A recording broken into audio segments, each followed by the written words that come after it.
As a low-lying, densely populated island, Singapore is vulnerable to climate change. Experts say a rise in sea level can result in some coastal erosion and land loss. Minister is looking into long term. The rise of the sea level, perhaps in 100 years or 200 years later, we want to address it now. And the cheaper way of doing it is to do it when we are doing the land reclamation, because by building up additional 1 meter, and it will take some time to settle down.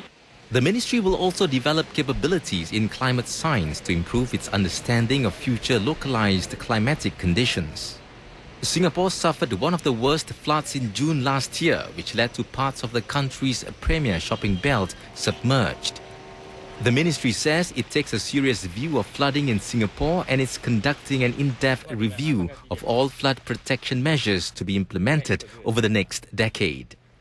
The review will be completed by the end of the year. Separately, the ministry also pledged to raise the standards of public cleanliness and hygiene.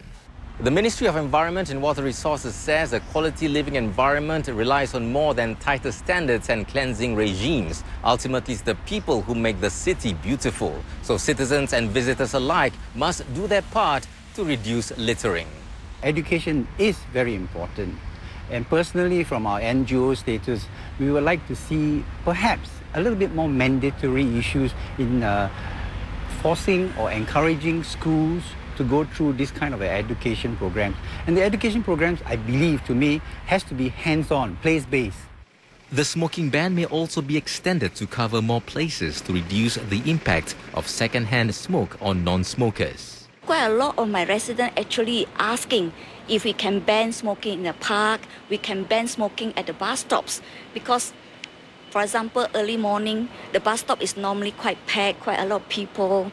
And they say that, how come we allow people to smoke at the bus stop? Another area under review, noise standards and guidelines to protect public health and minimize nuisance.